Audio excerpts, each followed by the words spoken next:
Purple Knot. இனி உங்கள் இல்ல திருமணத்தை நேரடியாக ஒளிபரப்புங்கள். திருமண நேரடி ஒளிபரப்புக்கு call 9380993809 or visit purpleknot.com. இணைந்து வழங்குவோம் பாஃப்தா மீடியா ஒர்க்ஸ் வழங்கும் அர்ஜுன் விஜய் ஆண்டனி நடிப்பில் கொலைகாரன் ரம்ஜான் வெளியீடு.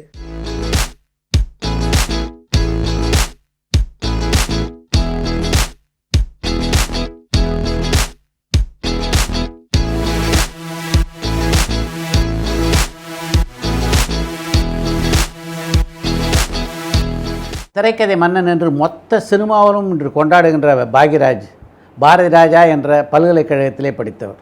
என்னை பொறுத்த வரைக்கும் ஒரு மகிழ்ச்சி என்னன்னா, அவர் எந்த பல்கலைக்கழகத்திலே படித்தாரோ அந்த பல்கலைக்கழகத்திலே அவருக்கு பின்னாலே சேர்ந்த மாணவன் நான். வணக்கம். டூரிங் டாக்கீஸ் ரசிகர்கள் சார்பாக உங்களை பேட்டி காண்றதுல மிகுந்த மகிழ்ச்சி. வணக்கம்.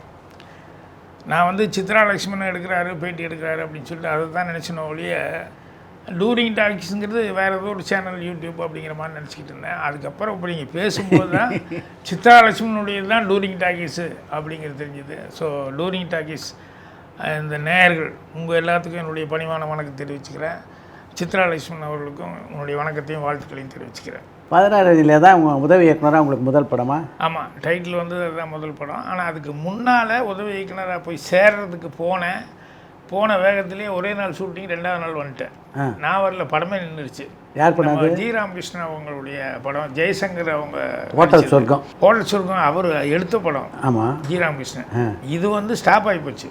ஹோட்டல் சொர்க்கமெல்லாம் ரிலீஸ் ஆயிடுச்சு. 5 லட்சம் ஹோட்டல் சொர்க்கம். அதுக்கு முன்னாடி ஜெய்சங்கர் வச்சு எடுத்தார் அவர் படம். ஜெய்சங்கரை வச்சு எந்த படம் எடுத்தார் தெரியல. இந்த படத்துக்கு ஏழை பணக்காரன்னு பேர். ஜெய்சங்கர் அவர்கள் தான் ஹீரோ. ஜெயசித்ரா அப்புறம் இன்னும் கொஞ்சம் ஆர்டிஸ்டெல்லாம் இருந்தாங்க. அது 2வது நாளே ரொம்ப காமெடியாக ஷூட்டிங் நின்று போச்சு. அதுதான் ஃபஸ்ட்டு நான் தூயமா அவர்கிட்ட அசிஸ்டண்ட்டாக எங்கேயாவது சேர்த்து விடுன்னு கேட்டிருப்பேன்.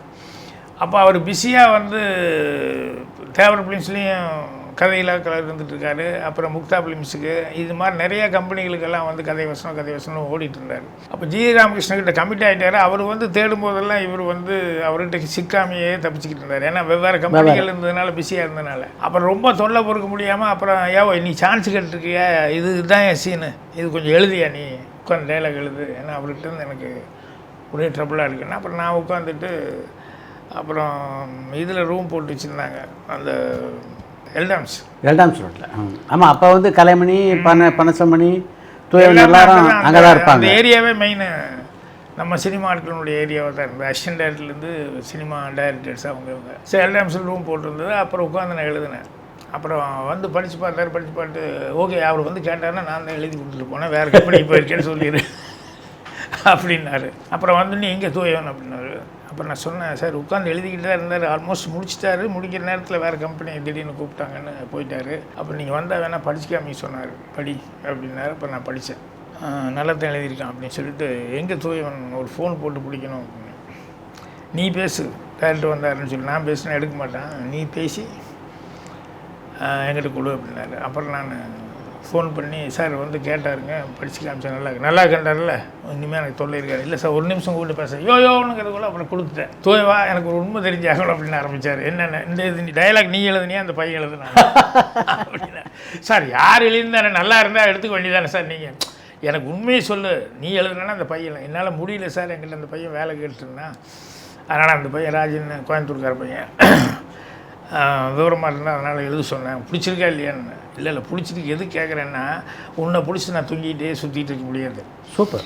உன்னை நான் கூப்பிட்டு செட்டுக்கு வாங்கினெல்லாம் வர முடியாது. அதனால் இவ்வளோ தொல்லைக்கு பண்ணலாம். இந்த பையன் விவரமாக இருக்கா, அவன் எழுதுனதையும் தெரியுது. அதனால் பேசாமல் இந்த பையனை எங்கோடு விடு, நான் செட்டில் வச்சுட்டே நான் எழுதி எனக்கு என்ன வேணுமோ வாங்கிக்கிறேன், பேர் உன் பேராகவே இருக்கட்டுப்பா, ஏன்னா உங்கள்கிட்ட தான் நான் அசிஸ்டண்ட், உதவி வேணால் அவன் பேரை போட்டுக்கலாம். நான் ரொம்ப சந்தோஷம் சார், அந்த பையன் வேலை கேட்டுட்டேன்னா இப்படியா கூப்பிட்டு போங்க அப்படின்னாரு. அப்போ தான் அந்த ஏழை பணக்காரன்னு சொல்லி அவர் ஆரம்பிக்க போகிற படத்துக்காக அதில் டிஸ்கஷன் உட்காந்து, அங்கே தான் பாலகுரு சார் இருந்தார்.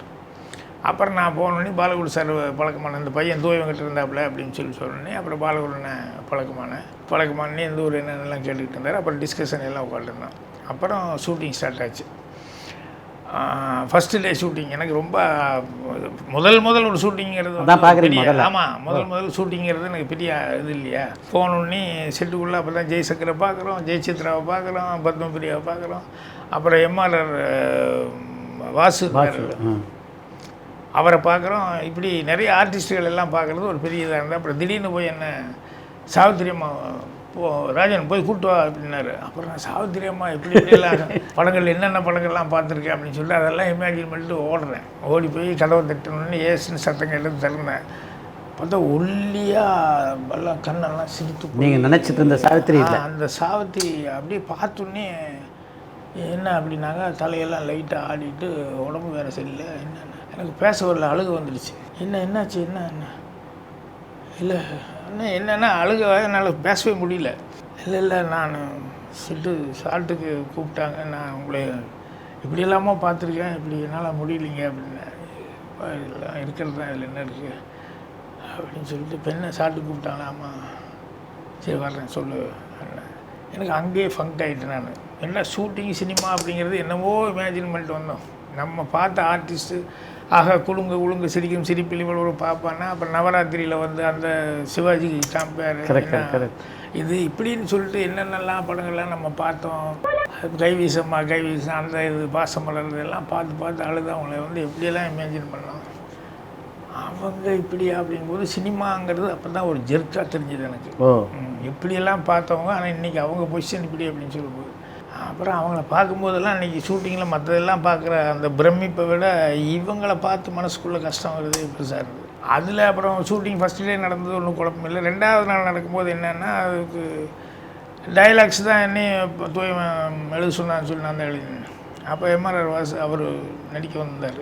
ஜெய்சங்கரும் அவரும் வந்து மாடிப்படி ஏறிட்டே பேசுகிற மாதிரி வருது. அப்போ வந்து கூட வந்து ஹீரோயின் வந்து பொம்பளை வேஷத்தில் வர்றாங்க. ஜெய்சங்கர் என்ன சொல்கிறாருன்னா, அம்மா என்னோடய பிஸ்னஸ் பார்ட்னர் அப்படின்னு சொல்லி கூப்பிட்டு போய் நாங்கள் 2 பேரும் ஒரு பிஸ்னஸை பற்றி கொஞ்சம் டீப்பாக டிஸ்கஸ் பண்ண வேண்டியது. அதனால் கொஞ்சம் வெளியே எங்களுக்குள்ளே டிஸ்கஷன் நடக்கும்.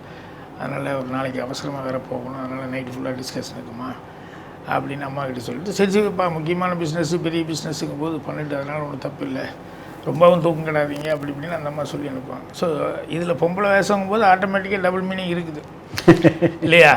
வெளியே கொஞ்சம் நிறையா டிஸ்கஸ் பண்ண வேண்டிக்குமா, கொஞ்சம் எதுவுமே கிளியர் பண்ணிக்கணும் இல்லையா, எதுவுமே தப்பு இல்லாமல் அப்படி இப்படின்னு சொல்லி நான் எழுதும்போதே கொஞ்சம் விவகாரமாக எழுதினேன். வாசு நடிக்க வந்தவர் வந்து என் பார்ட்னர்மா பெங்களூர்னு வந்திருக்கான், எனக்கு டைட்டு பார்ட்னர், இவங்களோட டைட்டாக பிஸ்னஸ் விஷயங்கள் நிறைய டைட்டாக பண்ண வேண்டியது, பேச வேண்டியதுன்னு. அப்புறம் டைரக்டர் என்ன பார்த்தாரு, நீ இப்படிலாம் டைட் எழுதி, நான் டைட்டெல்லாம் எழுதலை சார், நான் வாசு என்ன இருக்கோ அதை பேசுனேன், ஏன் கொஞ்சம் இம்ப்ரூவைஸ் பண்ணுறேன், டைட்டாக அப்படி நாங்கள் இது பண்ணிக்க வேண்டியது, கோத்துக்க வேண்டியது, அது இதுன்னு என்னென்னமோ சொல்ல ஆரம்பிச்சிட்டாரு. அப்புறம் ஜெயசித்ரா அவங்கெல்லாம் முகம் சொல்லிக்க ஆரம்பிச்சிட்டாங்க, இவங்க முகம் சொல்லிக்க ஆரம்பிச்சிட்டாங்க. அப்புறம் டைரக்டர் சொல்கிறாரு, இல்லை வாசு ஒரு மாதிரி வல்கராக இருக்கு. இல்லை அதெல்லாம் வாசுன்னா ஒன்று எதிர்பார்ப்பாங்க இல்லையா, அதனால் கொஞ்சம் இம்ப்ரூவைஸ் பண்ணிக்கிறது என்ன இருக்குது.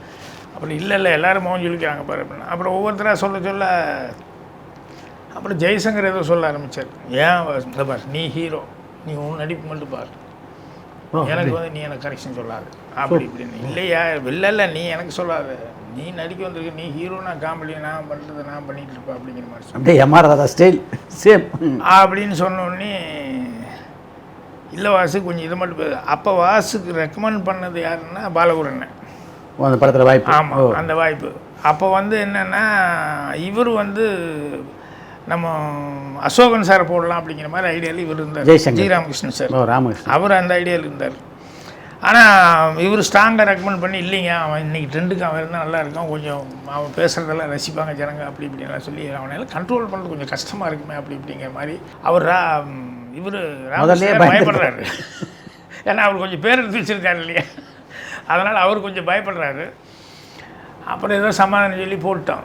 அப்புறம் சொல்லிக்கிட்டாக்க அப்புறம் இவரும் சொன்னார் பாலு சார், ரவி எல்லாம் சொல்லிக்கிட்டு இருக்காங்கல்ல என்ன வாசு நீ அப்படி இப்படின்னு சொல்லிட்டு இல்லை நான் என்னோட இதுக்கு கொஞ்சம் பண்ணால் தானே, என்ன எதுக்கு ரெக்கமெண்ட் பண்ணேன், என்ன பண்ணதில்லை ஒரு மரியாதை வேண்டாமா. இல்லைப்பா டைரக்டர் சொல்கிறாரு, ஹீரோ சொல்கிறான், ஹீரோயின்ஸ் எல்லாம் மோஞ்சி இவ்வளவு சொல்லி நீ பாட்டில் எப்படி பண்ணுறீங்க, சரி ஓகே இப்போ என்ன சொல்லணும் அப்படின்னு சொன்னோம்னா, இல்லை என்னோடய பிஸ்னஸ் பார்ட்னர் அவர் ஒன்றா டீப்பாக டிஸ்கஸ் பண்ண வேண்டியது அப்படின்னு கையெல்லாம் ஒன்றும் அப்படியெல்லாம் சொல்லாமல் டீப்பாக டிஸ்கஸ் பண்ண வேண்டியது, அதனால் வெளியே டிஸ்கஷன் நடக்குமா அப்படின்னு அது மட்டும் சொன்னால் போதும், ஓகே டேக் அப்படின்னு ஒரு 2 தடவை 3 தடவை மாற்றி இதில் ஸ்டங் ஸ்லிப் ஆகணும். அப்புறம் நான் அதோட கரெக்டாக இதை மட்டும் தான் பேசணும் அப்படி இப்படின்னு எல்லாமே சொன்னேன். அதுக்கப்புறம் மறுபடியும் மேலே போகும்போது எனக்கு டைட்டாக பண்ண வேண்டியிருக்குமா அப்படின்னு கொஞ்சம் அழுத்தமாக வேறு அப்படி சொன்னோன்னே பாலகுருநாத் அப்படி டைரக்டர் அப்படியே முழிக்கிறாரு, எல்லோரும் அப்படியே முழிக்கிறான். பாலகுருநாத் பேக்கப் அப்படின்ட்டாரு. பாலகுருவேவா? அசோசியேட் டைரக்டர் பாலகுரு பேக்கப்ட்டார். இவர் ஆடி போயிட்டார். ஜீனா பாலகுருஜி இல்லை அவன் சரியாக வரமாட்டாங்க, நீங்கள் வேறு ஆளை மாற்றிக்கிறதா நல்லது, அவனை வச்சு நம்ம ஷூட்டிங்கே பண்ண முடியாது, அவன் என்ன சொன்னாலும் கேட்க மாட்டான், நான் அவனுக்கு ரெக்கமெண்ட் பண்ணதை நான் பெரிய தப்பு பண்ணிட்டேன் அப்படி இப்படின்னு சொல்லிட்டு பேக்கப் அப்படின்ட்டாரு. ப்ரொடியூசர்லாம் இருக்காங்க, எல்லாருமே ஜெய்சங்கர்லேருந்து எல்லாம் ஷாக்கு. அப்புறம் ஓகே வேறு ஆளை மாற்றிக்கோங்க அப்படின்னு சொல்லிட்டு அவர் பாட்டில் கிளம்பிட்டார். என்ன பாலகுருஜி இல்லைங்க வேறு ஆளை போட்டு எடுத்துக்கோங்க, எனக்கு முடியல, எனக்கு நான் சொல்லி ரெக்கமெண்ட் பண்ணி இத்தனை பேர்த்துக்கு முன்னால் ரொம்ப சேமாக இருக்குது, எனக்கு ரொம்ப கஷ்டமாக இருக்குது, ஏன் இப்படி சொன்னேன் அப்படின்னா அதில் பேக்கப் ஆனது தான். அதுக்கு அடுத்த நாள்லேருந்து அசோகன் தேடுறான், இவரை தேடுறான், அவரை தேடுறான்னு போய் அப்புறம் ஏதோ ஒரு ப்ராப்ளம் ஆகி அதாகி இதாகி படமே அப்படி அதோடைய இதாகி போச்சு. நானே இன்னைக்கு கூப்பிடுவாங்க நாளைக்கு கூப்பிடுவாங்கன்னு பார்த்துக்கிட்டே இருக்கிறேன். ஒரு நாள் கூட என்ன ஒரு படம் வேலை பார்த்தது முதல் நாள், 2ஆவது நாள் பேக்கப் ஆகி போச்சு அப்படின்னு சொல்லிட்டு அதில் தான் வந்து ஃபஸ்ட் சைலன்ஸ்னு சவுண்டு கொடுத்தது. என்னென்னா டைரக்டர் வந்து அப்பப்போ அவர் சைலன்ஸ்ன்னு இருப்பார், ஒரு தடவை என்ன திரும்பிப்பார், என்ன ராஜம் ஒரு சைலன்ஸ் கூட சொல்ல மாட்டீங்களா நீங்கள் அப்படின்னாரு. எனக்கு பயம், வாயை திறந்து செட்டுக்குள்ளே எப்படி பேசுகிறது என்ன பேசுகிறது, புதுசாக போய் எல்லாத்தையும் வேடிக்கை பார்த்துட்டு இருக்கிறேன் அப்படின்ட்டு. அப்புறம் பார்த்தா ஒரு தடவை அவர் அப்படிங்கும்போது என்னை திரும்பி பார்த்தாரு, பயத்தில் நான் சைலன்ஸ் அப்படின்னு சொல்லி சவுண்டு கொடுத்துட்டேன். அப்பா எல்லாம் கைதட்டுங்க, ராஜன் வந்து வாயை திறந்து பேசிட்டாரு அப்படிங்கிற மாதிரி. அப்புறம் எல்லாம் சிரித்தாங்க. அப்போ என்னென்னா அங்கே கமல்நாதன் ஒரு அந்த நேரத்தில் இப்போ அவர் வந்து தப்பாக சொல்ல பயமாக இருந்தால் அவங்ககிட்ட எல்லாம் பேசும்போதெல்லாம் நான் சார்னு சொல்லி அவர் என்னென்னா கிளாப் அவரை தவிர்த்து வேறு யாரும் தொடக்கூடாது, அவர் தான் கிளாப் காமிப்பார், அவர் தான் கிளாப் அடிப்பார் அப்படிங்கிற மாதிரி இருந்தது. நான் புதுசாக வந்து சேர்ந்தது தானே. அவர் செட்டில் அசிஸ்டண்ட்டு டைலாக் ரைட்டர் மட்டும் இல்லை, நீ அசிஸ்டண்ட் மாதிரியும் கூட ஒர்க் பண்ணியா அப்படின்னு சொல்லியிருந்தார். அப்புறம் ஒரு தடவை ஏதோ இதுக்கு வந்து கூப்பிட்டதுக்கு எங்கேயா கிளாப் அப்படின்னாரு. கிளாப்னு சொல்லும்போது இவர் எங்கேயோ பாத்ரூம் போயிட்டு வரான்ட்டு கிளாப் வச்சுட்டு போயிருந்தார். அப்போ நான் என்ன பண்ணேன், ஏன் நீ காமிக்க மாட்டியா அப்படின்னு டைரக்டர் கேட்டான்னு சொல்லி நான் எடுத்து நம்பர் காமிச்சிட்டேன். அவர் காமிச்சிட்டு இருக்கும்போது இவர் வந்துட்டார். அப்புறம் வச்சு யாரை கேட்டு நீ கிளாப் எடுத்த, நீ எப்போ வேலைக்கு வந்தவன், நான் இவனுக்கு என்ன சர்வீஸ் அப்படின்னு ஆரம்பிச்சிட்டார். நான் வந்து சார் டைரக்டர் இப்படி பார்த்தேன், என்ன சார் ஏன் அண்ணனை கூப்பிட மாட்டியா எனக்கு இதெல்லாம் புதுசாக இருந்தது. என்னடா அது சார்னா ரொம்ப மரியாதை நினச்சிட்டுக்கிறோம், அண்ணாங்கிற அளவுக்கு டக்குன்னு வரலையே, நமக்கு ஒரு சில வயசு வச்சு தானே வரும், அதனால் சார்னு கூப்பிட்றதுக்கு சண்டைக்கு வர்றாரு அப்படின்னு சொல்லிட்டு சினிமாவே அங்கே அந்த செட்டுக்குள்ளே வந்து ஒரு நாள் முதல் படமே எவ்வளோ குழப்பம் முடியுமோ அவ்வளோ குழப்பம். அப்போ அதுக்கப்புறம் அவர் பார்த்து கமல்நாதன்லாம் பார்த்து நல்லா பேசினார், பிடிச்சார். அப்புறம் என் படத்துலலாம் கூட வந்து நடித்தார். அவர் நல்லா ஞாபகம் வச்சுட்டு இருக்காரு. அவர் நான் மறக்க முடியாமல் இருக்கிறதுக்கு காரணம் இருக்குது. ஆக அவங்கள ஒரு எழுத்தாளராகவும் உதவி இயக்குனராகவும் ஆக்கின முதல் நாள் வந்து கதாசிரியர் துயவன் தான். ஏன்னா முதல் படத்துலேயே உங்களுக்கு உதவி இயக்குனர் வாய்ப்பு, அதே படத்தில் எழுதக்கூடிய வாய்ப்பு ரெண்டும் வந்து அவர் கொடுத்துருக்காரு. ஆனால் ராமகிருஷ்ணன் எப்படி அவ்வளோ தெளிவாக நீங்கள் தான் அதை எழுதிங்கன்னு கண்டுபிடிச்சாரு? அது ஏதோ ஸ்டைல் ஏதோ பார்த்து அவருக்கு தெரிஞ்சிருக்கு. துயம் எழுதுறதுக்கும் நான் எழுதுறதுக்கு ஏதோ ஒரு ஸ்டைலில் வித்தியாசமாக ஏதோ சம்திங் இருந்திருக்கு அவருக்கு, அதனால் டக்குன்னு கண்டுபிடிச்சிருக்காரு.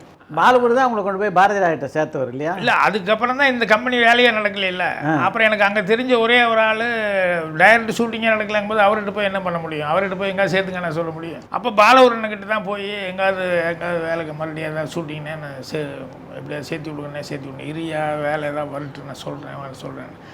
அப்போ அந்த படம் நின்று போன நேரத்தில் தான் எங்கள் டைரக்டருக்கு வந்து 16 வயதில் சான்ஸ் உண்டு. அப்போ இவருக்கு வந்து இவரை தெரியும், பாலகுரு இவங்கெல்லாம் ஒன்றா வேலை பார்த்தோம். அதனால் பாலகுருஜி நீங்கள் வாங்க குருஜி அப்படிங்கிற மாதிரி சொல்லி அவரை வேலைக்கு கூப்பிட்டாங்க. அப்புறம் நான் இவர் வீட்டுக்கு போனப்போ அவர் வேலை பார்க்க போகிறாரு வேறு ஒரு 16 வயதில் அப்படின்னு. அண்ணா எப்படியாவது அதில் சேர்த்து விடுங்க. ஐயோ இரியா நானே இப்போ தான் போயிருக்கிறேன், உடனே போகணுன்னே ஒரு ஆளுக்கு ரெக்கமெண்ட் அப்படி இப்படின்னா ஏதாவது நினைக்க போகிறாங்க, போட்டு ஒரு வாரம் 10 நாள் போகட்டும், அங்கே இன்னும் யார் இருக்காங்க என்ன உங்களுக்கு தெரியல. அப்புறம் அங்கே பார்த்தா ஒரே ஒரு ஆள் மட்டும்தான் இருந்தார், இவர் மட்டும்தான், எங்கள் டைரக்டரோட வேறு யாருமே இல்லை. அப்புறம் ஒரு வாரம் 10 நாள் பார்த்து அதுக்கப்புறம் பாலகுருன கையெழுத்து நல்லா இருக்குது, எங்கள் டைரக்டரும் கையெழுத்து நல்லா இருக்குது. அப்புறம் இவங்களே எடுத்துக்கிட்டு எல்லாம் எழுதிட்டு எல்லாம் பண்ணிட்டு இருந்தாங்க, கலைமணி அந்த படத்துக்கு கதை வருஷம். அப்போ பாலகுருன மெல்ல ஒரு அசிஸ்டண்ட் யாராவது ஒரு பையனை சேர்த்து, சும்மா இருங்க புது படம் முதல் படம் நீங்கள் வேறு சேர்த்துனோம்னா சம்பளம் வந்து கொடுக்க வேண்டாமா, சும்மா அவன் வேலைக்கு போடுவான், அப்புறம் ப்ரொடியூசர் வேறு பட்ஜெட் இதாகி போச்சுன்னு சொன்னோம்னா தப்பாக நம்ம 2 பேருமே குறித்து அட்ஜஸ்ட் பண்ணிக்கலாம், நம்மளே எழுதிக்கலாம், உங்கள் கையெழுத்து நல்லா இருக்குது என் கையெழுத்து நல்லா இருக்குது அப்படி இப்படின்னு சொல்லிட்டு சேர்த்த மாட்டேன்ட்டார். இவர்கிட்ட நான் டெய்லி போய் வீட்டு வாசலில் போய் நின்றுருப்பேன். அவரும் வந்து ஒரு 2 நாளைக்கு ஒரு தடவை முயற்சி பண்ணுவார். அங்கே சும்மா குறிச்சி வேண்டாம் அப்படி இப்படின்னு சொல்லிட்டு, இல்லை ஒன்றும் சம்பளம்லாம் ஒன்றும் கேட்க மாட்டான், அவன் சாப்பிட்டு அவன் பாட்டு வேலை பார்ப்பான், அவனுக்கு வேலை பார்ப்பான் அவ்வளோதான் அப்படின்னு. இல்லை அவர் ப்ரொடியூசர் ஏதாவது தப்பாக நினச்சிக்குவார், வேண்டாம் அப்படின்னு. அந்த டைமில் தான் நானும் வீட்டு வாசல் நின்றுருப்பேன், பார்த்திபனும் ஆப்போசிட் சைடில் நின்றுருப்பான் வாசல்லையே. பார்த்திபன் சான்ஸ் கேட்டான். அவன் என்ன சான்ஸ்னா, அவன் நடிக்கிறதுக்கு, டப்பிங் பேசுகிறதுக்கு, அதுக்கு இதுக்குன்னா இந்த பாலகுரனுக்கு வந்து ரிலேஷன் அவன் பார்த்திபனா. ஆமாம், சொந்தக்காரங்கிறதுனால இவன் அங்கே நின்றுருப்பான். அவங்க அந்த அக்கா சைட்லையா என்னமோ சொந்தம்னு நினைக்கிறேன். அதனால் வந்து இவங்க அங்கே வந்து நின்றுருப்பான், நான் இங்கே. அதில் 2 பேர்த்துக்குள்ளே பழக்கம். அப்புறம் நீங்கள் என்ன, நான் அசிஸ்டன்ட் டைரக்டருக்கு சான்ஸ் கேட்டிருக்கேன்னா, அவர் நடிக்கிறதுக்கும் டப்பிங்கும் கேட்டிருக்கேன் அப்படின்னு 2 பேருமே வாசல் வந்தோடனே பாலகுரனுக்கு வழக்கமான அந்த கஸ்டமர்னு சொல்லுவாங்கள்ல, ரெகுலர் கடங்காரனுக்கு 2 பேரும் நிற்கிற மாதிரி. அதனால் எங்களை பார்த்துட்டு எங்களுக்கு சமாதானம் சொல்லிவிட்டு அப்புறம் தான் போட்டுட்டு போவார். அப்படி வந்துட்டு இருக்கும்போது தான் அப்புறம் ஒரு நாள் அவர் வீட்டில் இல்லை சரின்ட்டு அப்புறம் போய் எங்கள் டைரக்டர் இங்கே ஆஃபீஸுக்கு போய் அம்மன் கிரியேஷனில் அப்புறம் அங்கே பேச போனேன். வாசலில் பாலகுரன் இருக்காரான்னு சொல்லி கேட்குவோம். அப்போ எப்பவுமே ஒரு மரியாதைங்கிறது வந்து இங்கிலீஷில் பேசினது தானே மதிப்பாங்க, இல்லைன்னா ஒரு சாதாரணமாக நினைப்பாங்களே அப்படிங்கிறதுனால முன்னால் உட்காந்துருந்தவர் போய் excuse me can I meet mister Balaguru அப்படி வச்சுருக்காரு. He just gone out I think அப்படின்ட்டு. அதுக்கப்புறம் okay tell me your name, I will convey him அப்படிங்கிற மாதிரி சொன்னேன். Sorry sir, I am not such big sir, I will wait outside, I will wait when he comes I will meet இந்த outside itself அப்படி இப்படிங்கிற மாதிரி சொன்னேன். அப்புறம் அவர் சொன்னார், யாரோ ஒரு ஆளுக்கு வேலை வேணும்னு பாலகுரு சொல்லிக்கிட்டே இருந்தார் அசிஸ்டன்ட் டைரக்டர் வேலைக்கு அப்படிங்கும்போது எனக்கு ஷாக் ஆகி, அப்புறம் அது எனக்கு தான் அப்படின்னு சொன்னேன். எனக்கு தான் அப்படின்னா அவன் ஐ எம் பாரதி ராஜா, நான் தான் டைரக்டர் அப்படின்னாரு. அப்போ தான் ஆஹா இவர்கிட்டயா போய் இங்கிலீஷில் பேசுகிறேன் அப்படின்னு சொல்லி, அப்புறம் அவர் உனக்கு தானே என்ன படிச்சிருக்கேன் என்னன்னு கேட்டார். நான் படித்தது பியூசி தான், ஃபெயில் அப்படின்னேன். சொல்லிட்டு பரவாயில்ல அப்படின்னு சொல்லிட்டு அப்புறம் அவருக்கு ஏதோ அந்த விஷயத்தில் பிடிச்சி போச்சு, வந்து பேசின விதம் அது இதுன்னு. சரி கொஞ்சம் படித்த பையனாகவும் இருக்கேன், விவரமாக இருக்கேன் அப்படின்னு சொல்லிட்டு அப்புறம் தான் அடுத்த நாள் ஏரியன் ஸ்டுடியோ தெரியுமில்ல அப்படின்னா தெரியும் அப்படின்னு. அங்கே RR தேட்டர் இருக்குது, நாளைக்கு சாங் ரெக்கார்டிங் அங்கே வந்துடும் அப்படிங்கிற மாதிரி அவர் சொல்லி அனுப்பிச்சு. RR தேட்டருக்குள்ளே எல்லாம் போனதில்லை ஏவிஎம்குள்ளே, ஏன்னா போனாலே கேட்லேயே நிறுத்திடுவாங்க. இப்போல்லாம் ஈஸியாக உள்ளே போகலாம், அப்போல்லாம் இந்த கேட்டே சொல்லணும் யார் என்னங்கிறது சொன்னோம்னா தான் விடுவான், இல்லைன்னா விடமாட்டான். அப்புறம் அதுக்கு முன்னாலெல்லாம் போய் திரும்பி வந்திருக்கேன். இப்போ தைரியமாக போய் நின்று RR தேட்டர் அசிஸ்டன்ட் டைரக்டர் அப்படின்னு சொல்லிட்டு போனால் முதல் சாங் ரெக்கார்டிங் அங்கே தான் இளையராஜாவை ஃபஸ்ட்டு பார்த்தது. அப்புறம் தான் ஸ்கிரிப்ட் கொடுத்து அப்படி போய் ஒரு வாரமாக உட்காந்து ஃபுல்லாக படித்தா தான் நமக்கு மைண்டில் ஏறினா தான் இதாக இருக்கும், கொஞ்சம் நேட்டிவிட்டி சப்ஜெக்ட், அதனால் ஃபுல்லாக ஸ்கிரிப்ட் மைண்டில் ஏற்றிக்குவாங்க. அப்போ பின்னால் சைடில் வந்து டீ கேப் சாப்பிட்றதுக்கெல்லாம் அங்கே இடம் இருக்குது. அதனால் அங்கே போய் உட்காந்து படித்தேன். எனக்கு ரெக்கார்டிங் பார்க்கணுன்னு ஒரு ஆசை. அவசரமாக படித்து முடிச்சுட்டு அப்புறம் உள்ள ஓடியான்ட்டேன் தேட்டருக்குள்ளே. இவர் இப்படி சுற்றிட்டு இருந்தோம். திடீர்னு நான் உங்களுக்கு என்ன சொன்னேன், ஸ்கிரிப்டை படின்னு தானே சொன்னேன், எது இங்கே வந்து நின்றுருக்கேன். இல்லை சார் படிச்சுட்டேன். இன்னும் இவ்வளோ சீக்கிரம் படிச்சிட்டியா அப்படின்னாரு. ஒரு 15-20 நிமிஷத்தில் படிச்சுட்டேன் அப்படின்னா ஒத்துக்க மாட்டேன் அப்படின்ட்டார். அப்புறம் எங்கே சொல்லு பார்க்கலாம் அப்படின்னாரு. கடகடன்னு சொல்லிட்டேன். அது அவருக்கு ஒரே ஆச்சரியம் ஃபஸ்ட் டைம், என்ன இவ்வளோ சீக்கிரம் எப்படி எவ்வளோ மைண்டில் ஏற்றிட்டேன் அப்படின்னு. நல்லா இருந்தது, அதனால் படிச்சுன்னே மைண்டில் ஏறிடுச்சு அப்படியா அப்படின்னு. சரி நான் அப்புறம் பேசுகிறேன் அப்படின்னு. இப்போ என்ன இங்கே இருந்தானே ரெக்கார்டிங் பார்க்கலான்னு. சரி பாரு அப்படின்ட்டார். அப்போ அவருக்கு 2வது இம்ப்ரெஷன் வந்து படிச்சுட்டு உடனே வந்து இந்த கதையை சொல்ல முடிஞ்சது. அதுக்கப்புறம் மெமரி பவர் அதெல்லாம் அவருக்கு பிடிச்சது. அதுக்கப்புறம் தான் உள்ளே உட்காந்து காப்பி எடுக்கிறதுக்கு அதுக்கெல்லாம் விட்டார். அப்புறம் ஒரு நாள் வந்து வெளியே தான் நான் உட்காந்து காப்பி எடுத்துகிட்டு இருப்பேன். வந்தால் கலைமணி இவங்க எல்லாருமே உள்ளே தான் இருப்பாங்க, அவங்களுக்குள்ளே தான் டிஸ்கஷன்லாம் நடக்கும். நான்லாம் உள்ளே போகிறதுக்கு வேலையில். அப்போ சரி இப்போ தான் ப்ரொடக்ஷன் மேனேஜர், அவர் எங்கே வேணாலும் உள்ளே போவார் வருவார். பாலகுருன்னு இவங்கெல்லாம் உட்காந்துருப்பேன். எனக்கு இங்கே காப்பி எடுக்கிற வேலைங்கிறதுனால இந்த வெளிஹாலில் மட்டும் சிட் அவுட்டில். ஆமாம்.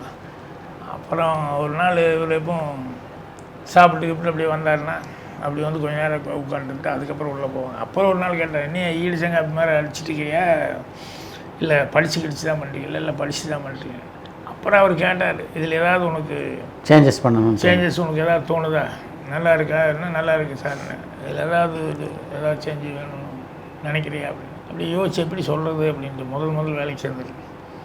அப்போ தான் சொன்னார், இல்லை எதாவது இருந்தால் சொல்லு, இதில் என்ன இருக்குது அபிப்பிராயம் தானே. அப்போ நான் அந்த இன்டர்வியூவில் அந்த டைலாக் நல்லா இருக்குது, ஆனால் அந்த டைட்டில் 16 வயதில் என் குழந்தை நல்லா இருக்குன்னு நினச்சேன், இப்படி 16 வயதில் அப்படின்னு. அப்போ நான் சொன்னேன், இது மாதிரி என்ன தான் இந்த அனிமல்ஸ் டாக்டர் இருந்தால் வெட்டினரி டாக்டர் இருந்தால் கூட ஓரளவு காலேஜ் எல்லாம் போயிருப்பான் இல்லையா, அதனால் அந்த டாக்டர் பேசும்போது எல்லாமே தமிழ்லேயே இருந்துட்டு இருக்குது. அதனால் கொஞ்சம் கொஞ்சம் இங்கிலீஷ் வேர்ட்ஸு மிக்ஸ் ஆகி வந்தால் கொஞ்சம் நேச்சுரலாக இருக்கும். அதே மாதிரி டைட்டில் அங்கே வந்தால் நல்லா இருக்கணும். எப்படி டைட்டில் வந்தால் நல்லா இருக்குன்னா, அப்போ நான் ஃபீல் பண்ணது சொன்னேன். இந்த மாதிரி வண்டியில் போயிட்டுருக்கேன், ஸ்ரீதேவி கேள்விப்பட்டு ஓடி வரேன். என்னங்க நீங்கள் ஊருக்கு போகிறீங்களாமே அப்படின்னு. ஆமாம், சொல்லவே இல்லை எங்கிட்ட. இல்லை நான் ஊருக்கு போகிறேன் எதுக்கு சொன்னேன். என்னங்க இது இவ்வளோ நாளாக எங்கிட்ட பேசி பழகிட்டு இருந்தீங்க அப்படிங்க. சொல்லுங்கள், இத்தனை நாளாக நீங்கள் எங்கிட்ட பேசின்னு பழகினது எல்லாமே ஜஸ்ட்டு கில் த டைம், வெயிலுக்காக ஒரு நேரம் மரத்துக்கு உழுவுங்கிறது இல்லையா அப்படின்னு சொன்னேன். என்னங்க இப்படி சொல்லிட்டீங்க, இவ்வளோதான் அப்படின்ட்டேன்னா, இப்போ கூட நான் ரொம்ப லைக் பண்ணுறேன். ஒன்றும் இல்லை, உன்னோட 16 வயசு அப்படிங்கிற மாதிரி இப்படி கொஞ்சம் அதெல்லாம் வந்தால் கொஞ்சம் டைட்டிலும் அந்த மாதிரி இருக்கும். அவன் கொஞ்சம் இங்கிலீஷ்லேயே 2 வார்த்தை பேச நல்லா இருக்கியா அப்படிங்கிற மாதிரி சொல்லிட்டு, இது மாதிரி எங்கே உனக்கு தோணுதோ சொன்னால், நிறைய இடத்துல இல்லை, நிறைய இடம் நல்லாவே இருக்குது, ஒரு சில இடங்கள் மட்டும் அப்படி இப்படி இருந்தால் நல்லா இருக்குது. அப்புறம் சரின்னு சொல்லிட்டு அப்புறம் எனக்கு எங்கே தோணுதோ பண்ணுங்க அப்படிங்கிற மாதிரி சொல்லி அப்புறம் அதெல்லாம் செய்ய ஆரம்பிச்சுன்னா அப்புறம் க்ளோஸாக எங்களுக்குள்ள ஒரு நல்ல அண்டர்ஸ்டாண்டிங் வந்துடுச்சு. அப்போ அது வரைக்கும் அசிஸ்டன்ட்னா இங்கே காப்பி எடுக்கிறதுக்கு அதுக்கு தான் வச்சுக்கலான் இருந்தவர். அப்புறம் வான்னு சொல்லி கூப்பிட்டாரு. அதுக்கப்புறம் அப்படியே போய் அப்படி ஜாயின் ஆகிட்டேன். 16 இதில் பணியாற்றும் போது டேரக்டராக வந்து ஒருத்தரை பார்க்குறீங்க. அவருடைய டேரக்டர் வந்து கொஞ்ச நேரம் சீரியஸாக இருப்பார், ஷூட்டிங்கில் வந்து லைட்டராக இருக்க மாட்டார். ஃபஸ்ட்டு படம் செய்யும்போது இன்றைக்கும் அவர்கிட்ட கற்றுக்கிட்டது எனக்கு ரொம்ப பெரிய ஹெல்ப்பாக இருந்தது அப்படிங்கிறது அவருடைய கான்ஃபிடென்ட். அதுதான் எப்பவுமே எனக்கு அவர்கிட்ட ரொம்ப பிடிக்கும். அவர் வேலையில் அவர் ரொம்ப கான்ஃபிடென்ட்டாக இருந்தார். இவங்க மூலமாக அவங்க மூலமாக இவங்களுக்கு தெரியும் அவங்களுக்கு தெரியும் அப்படி இப்படிங்கிறதுல எல்லாம் அதெல்லாம் எதிர்பார்த்து அவர் இல்லை. அவர் ஒர்க்கில் ரொம்ப கான்ஃபிடென்ட்டாக இருந்தார். என்ன எடுக்கணும், எப்படி எடுக்கணும், என்ன இதுங்கிறதுல எல்லாம் மைண்டில் நல்லா ஏற்றி மைண்டில் வச்சுக்கிட்டு இருந்தார். அப்படி வச்சுக்கிட்டு இருந்ததுனால ரொம்ப கான்ஃபிடென்ட்டாக இருந்தது. எனக்கு அதுதான் ஒரு டைரக்டர்கிட்ட முதல்ல ரொம்ப இம்ப்ரெசிவான ஒரு மேட்ரு. ஒரு கேமராமேன் ஹெல்ப்போ இல்லை வேறு ஒருத்தர் ஹெல்ப்போ, அவங்க ஹெல்ப்போ, இவங்க ஹெல்ப்போ அதெல்லாம் எதிர்பார்க்காம அவர் தான் என்ன எடுக்கணும் அப்படிங்கிறது, அது தப்பு ரைட்டுங்கிறது வேறு. சூப்பர். ஆனால் அதை தீர்மானமாக இருந்தது அப்படிங்கிறது ஃபஸ்ட்டு. அப்புறம் ரெண்டாவது இன்னொன்று என்னென்னா, அங்கே செட்டில் ஒரு நாள் கூட ஓபி அடிச்சு நான் பார்த்தது கிடையாது. கரெக்டாக அந்த டைமுக்கு வருவார். ஷார்ட் அந்த டைம்னா 7 மணினா 7 மணிக்கு ஷார்ட் எடுப்பார். அதுக்கப்புறம் லைட்டு ஃபெயிலியர், மழை வருது அப்படின்னா தான் சேர் போட்டு உட்காருவார். இல்லைன்னா கரகரன்னு சுற்றிகிட்டே தான் இருப்பார். ஸோ அந்த மாதிரி ஒர்க்கு இது அதில் அவ்வளோ ஒர்க்கும் தரவாக இருந்தது. தரவாக இருக்கிறதுல வேறு நியாயமெல்லாம் பேசாமல் ஓபி அடிக்காமல் அவர் ரொம்ப பர்ஃபெக்டாக ஒர்க் பண்ணிட்டு இருந்தார். ஸோ இது எனக்கு ரொம்ப பிடிச்சி போய் நானும் கூடவே நேரமும் அதில் சிங்க் ஆகிட்டு இருந்தேன். ஸோ நைட்டு தூங்குற வரைக்கும் நான் கூட இருந்துட்டு அவர் போய் படுத்ததுக்கப்புறம் தான் என் ரூமுக்கு நான் போவேன். அதே மாதிரி காலையில் முதல்ல நான் எழுந்திரிச்சு நான் தான் எல்லா வேலையும் ரெடி பண்ணி வச்சுட்டு அதுக்கப்புறம் அவரை போய் எழுப்புவேன். 5 மணின்னா 5:30 மணிக்கு நான் போய் எழுப்புவேன். ஸோ 7 மணி 7:30க்குள்ளே அவர் ஷார்ட் எடுத்துடணும். அப்புறம் இறங்கணுன்னே சில நேரங்களில் ரொம்ப காமெடி என்னென்னா, இறங்கணுன்னே நான் ஃபைலோடையே ஓடிட்டு இருப்பேன் அவர் கூட. அவர் அப்படியே நடந்து இந்த லொக்கேஷன் அப்படியே பார்த்துக்கிட்டே காட்டுக்குள்ளே அது பேடி ஃபீல்டு அப்படியே போவார். இது ஒரு மரம் ஒரு பிளாக் நல்லா இருக்கணும், அங்கேருந்து ஒரு 1/2 கிலோமீட்டருக்கு பக்கம் உள்ளே போயிடும். அப்புறம் போனதுக்கப்புறம் அதை பார்த்துட்டு இது நல்லா இருக்குது அப்படின்னு சொல்லிட்டு இந்தியா கேமராமேன்னா அவர் கூட வந்துடுவார். சில நாங்களில் அதை டிஃபன் சாப்பிட்டுருந்தா அப்புறம் பின்னால் ஒரு நியூஸ் இது பெட்டராக நினைக்கிறேன் என்ன அவர் லைட்டெல்லாம் பாட்டு ஓகே அப்படி யூனிட்டெல்லாம் வர சொல்லியா அப்படிம்பாரு. அப்புறம் நான் எல்லாத்தையும் கூப்பிட்டு தோணுவேன். இப்போ என்னென்ன டிஃபனெல்லாம் இங்கே வச்சுருப்பாங்க இறங்குற இடத்துல. இப்போ நான் அங்கே போயிட்டு இங்கே வந்துட்டு ஏதாவது டிஃபன் அப்படின்னு சொல்லி சொன்னால் எங்கள் டைரக்டருக்கு அங்கே வந்துடும், கேமராமேனுக்கு அங்கே வந்துடும். நான் கேட்டால் அங்கே போய் சாப்பிட்டோம் அப்படின்வாங்க. நாங்கடா அங்கே போய் சாப்பிட்னா மறுபடியும் 1 கிலோமீட்டர் நான் போயிட்டு மறுபடியும் சாப்பிட்டு வரணுமே அப்படின்னு சொல்லிட்டு எனக்கு பசியில் என்னடா பண்ண டைரக்டர் ஆளை காணனாலும் திட்டுவார் அப்படின்னு சொல்லிட்டு அதுக்கப்புறம் போய் தொங்குன்னு அப்புறம் போயிட்டு அப்புறம் சாப்பிட்டு வருவேன். அதுக்குள்ளே டைரக்டர் கற்றுனாருன்னா அப்புறம் தெரிச்சு ஓடுவேன் அரை உடையாக சாப்பிட்டுக்கிட்டு அப்படி. இப்படி ஒரு நாள் நான் போகும்போது எதுக்கும் அப்போ எனக்கு இந்த ஸ்டமக் ப்ராப்ளம் இருந்தது, அமிபிஎஸ்ன்னு சொல்லி வயிற்று வலி அது இதெல்லாம் சரியாக சாப்பிடாதனால அப்பப்போ லூஸ் மோஷனோ இல்லை பெயினோ அதெல்லாம் அதனால் நேரத்தில் சாப்பிடணுங்கிறது ரொம்ப முக்கியமான சமாச்சாரம். பசிக்கிற வரைக்கும் விடக்கூடாதுன்னு அதனால் போய் இறங்கணுன்னு எங்கள் டைரக்டர் இப்படி போயிட்டு இருக்கும்போது டப்புன்னு வாங்கி ஒரு 2 வாயை அடிச்சுட்டு அதுக்கப்புறம் டப்புன்னு போயிடலாம் அப்படின்னு நினச்சி அவர் ஏதோ பேசியிருந்தாரு. நான் பாட்டில் சாப்பிட்டுட்டு இருந்தேன். அவர் பாட்டில் போனார். நான் பின்னால் வரேன் நினச்சிட்டு ஐயோ இந்த ஃபஸ்ட் சீன் நான் சொன்னேன் ராஜன் அப்படி இப்படின்னு பேசிட்டு அவர் பாட்டில் போயிட்டார். நான் பின்னால் இருக்கிறேன். அப்புறம் ரொம்ப தூரம் போனதுக்கப்புறம் தான் திரும்பி பாட்டு ஏய் அப்படின்னு கத்துனார். எங்கேயா போனேன் அப்படின்னு சொல்லிட்டு நான் பாட்டில் பேசிகிட்டே போயிட்டு இருக்கேன். நீ எங்கேயும் அங்கே உட்காந்து அப்புறம் ப்ராப்ளத்தை சொன்னேன். இல்லை சார் இங்கே எல்லாம் கொண்டு வந்து கொடுக்க மாட்டீங்கன்னா மறுபடியும் ஒரு 3/4 கிலோமீட்டருக்கு மறுபடியும் போகணுங்கிறான் அப்படின்னு சொல்லிட்டு அப்புறம் ப்ரொடக்ஷனால் கூப்பிட்டீங்க நாலுலேருந்து அவன் எனக்கு கொடுக்கும்போது அவனுக்கு கொண்டு வந்து கொடுத்துருக்கேன் அப்படின்னு சொல்லிட்டு அவன் தான் முடியலன்னு சொல்கிறான்ல அப்படின்னு சொல்லிட்டு அப்புறம் டிஃபனெல்லாம் இவங்க சாப்பிடும்போது வரும். அப்புறம் அது நெல்லுக்கு பாயிறது புல்லுக்கு பாயுங்கிற மாதிரி அப்புறம் இளநீ வந்தாலும் சரி ஏன்னா அவங்களாம் என்ன ஒரு மாதிரியே டைரக்டர் கற்றுணுன்னு பார்க்க ஆரம்பிச்சிட்டாங்க. அப்புறம் நிவாஸுக்கு அவங்க இவங்களுக்கு ஏதாவது வந்ததுன்னா அது அப்படியே அவருக்கும் கொடுங்க அப்படிங்கிற மாதிரி. பின்னால் கவுண்டமணி அசுர வளர்ச்சியாகி வேறு மாதிரி ஆகிப்போச்சு. கவுண்டமணி டேட்டு முதல்ல வாங்கிட்டு வாங்கன்னு சொல்லி அர்ஜுன்லேருந்து யாருக்கிட்ட போய் ஹீரோக்கிட்ட கேட்டாங்க. கதாநாயகர்களே சொல்ல ஆரம்பிச்சிட்டாங்க. அவங்களே சொல்ல ஆரம்பிச்சிட்டாங்க அவர்கிட்ட வாங்கிட்டு வாங்க அப்படின்னு சொல்லிட்டு. அப்போ மணி என்னன்னு ஹீரோஸே மணி என்ன நான் என்னங்க மணி அப்படின்னு சொல்லிட்டு நான் சொன்னேன் சார் மணின்னு சொல்லி